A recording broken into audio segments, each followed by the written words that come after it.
के सबसे पुराने लोकतंत्र में हिंसा की ऐसी विभत्स तस्वीर कोई अजूबा नहीं है। हर बार शूट आउट, हर बार हथियारों पर नियंत्रण की बात, लेकिन सब ढाक के 3 पार। भयंकर शूट आउट के इतिहास के बावजूद हथियार बंद होने की चाहत लोगों के मन में घट नहीं रही। और ये सब अमेरिका में राष्ट्रपति चुनाव के मतदान के बीच हो रहा है। हथियार खरीदने की जबरदस्त होड़ मची हुई है। अमेरिका के कई राज्यों में बंदूकों की बिक्री 80% तक बढ़ गई। पेंसिल्वेनिया, मिशिगन और विस्कॉन्सिन जैसे स्विंग वाले राज्यों में बिक्री सबसे ज्यादा है। If you took everything that Obama did, everything that Clinton did, and all the school shootings, and combined them all, they would not equal what's going on right now in the firearms industry. That's how much greater this is this time. हथियारों के प्रति लगाव का अंदाजा इसी से लगाइए कि आबादी के मुकाबले अमेरिकी लोगों के पास हथियारों की संख्या ज्यादा है। हर 100 लोगों पर लगभग 120 बंदूकें हैं। अब सवाल उठता है कि ऐसा क्यों है? चुनावी माहौल में अमेरिकी लोग हथियार जमा कर रहे हैं।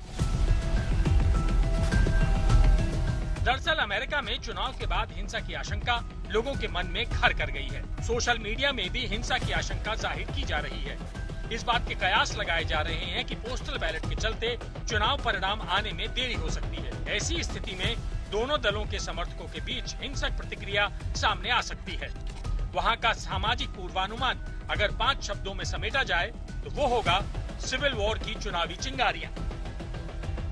Stuff thrown at us all for the past hour and a half that we've been here. इस बार वोटिंग के नतीजे जानने के लिए आपको कुछ दिन या फिर हफ्तों तक इंतजार करना पड़ सकता है। ऐसा इसलिए है क्योंकि अमेरिका में वोटिंग डे से पहले पोस्टल बैलेट से वोटिंग की भी व्यवस्था है। इसके नियम अमेरिकी राज्यों में अलग अलग हैं। हर राष्ट्रपति चुनाव में पोस्टल बैलेट से वोट पड़ते रहे हैं, लेकिन कोविड-19 के साए में हुए चुनाव में लगभग 100 मिलियन यानी 10 करोड़ के करीब पोस्टल वोट पड़ चुके हैं। 2016 के चुनाव में वोटिंग के बाद रुझान आते ही आधी रात को ही डोनाल्ड ट्रंप ने विक्ट्री स्पीच दे दी थी, लेकिन इस बार नतीजों के लिए लंबे इंतजार की आशंका है। पोस्टल बैलेट की व्यवस्था के खिलाफ ट्रंप ने कानूनी लड़ाई का संकेत दिया है। ट्रंप की इस आपत्ति ने भी उनके समर्थकों को आक्रोशित किया है। I think it's terrible when we can't know the results of an election the night of the election in a modern day age of computer. I think it's a terrible thing. And I happen to think it was a terrible decision for our country made by the Supreme Court. I think it was a terrible decision for our country. And I think it's a very dangerous decision because you're going to have 1 or 2 or 3 states, depending on how it ends up. And I think there's great danger to it. And I think a lot of fraud and misuse can take place. Pitting Americans against one another, rural versus urban, based on race, gender, ethnicity, national origin, or religion. That's wrong. That's not who we are. Everybody knows who Donald Trump is. America में इस बात की भी आशंका जाहिर की जा रही है कि अगर जो बाइडेन ने ट्रंप को चुनावी मात दे दी तो क्या सत्ता का ट्रांसफर शांतिपूर्ण होगा। इसके अलावा अश्वेत और श्वेत वर्गों के बीच हिंसक टकराव का भी डर जताया जा रहा है। अमेरिकी लोग अब अपनी संपत्तियों को ऐसी हिंसा से बचाने के लिए सुरक्षा इंतजाम कर रहे हैं। अमेरिकी चुनाव में मतदान शुरू हो चुका है, वोटिंग शुरू हो चुकी है।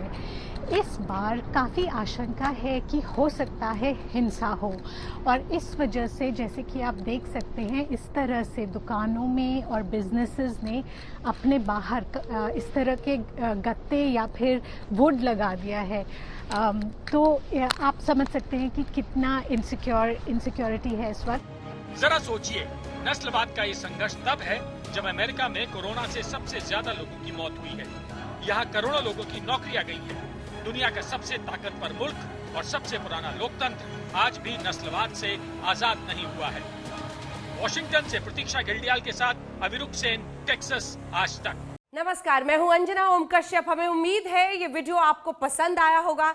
लेटेस्ट खबरों के लिए यूं ही देखते रहिए आज तक, और इस वीडियो के पसंद आने पर लाइक, शेयर एंड सब्सक्राइब करना ना भूलें।